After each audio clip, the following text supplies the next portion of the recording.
הייתי בלי שיניים. אני פניתי לאליעזר, והם כל כך תמכו בו. הם נתנו לי באמת, עזרו לי. עשיתי את השיניים למטה. In times of war, challenges surround us everywhere. Dental care may not seem like the biggest crisis, but when you suffer from a toothache, it takes over your life. In Israel, dental care is not covered by the National Health Funds, leaving many people unable to afford treatment. Without help, they are left to suffer. Bridges for Peace steps in to restore dignity and hope, giving people back their ability to smile. פנינו לקשרים למען השלום. התחלנו לטפל בשיניים, שלחו אותנו ממש לעשות עזרה ראשונה. אני לא אשכח את זה כמה זה עזר לי, כי אני ממש סבלתי מהשיניים. הם זיקו אותנו בשיניים חדשות, בכל הפה. A smile is not only about appearance. It changes the way we feel, the way we connect with others, and the way we face life.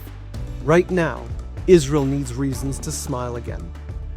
Help us put smiles back on faces. Together we can bring back hope.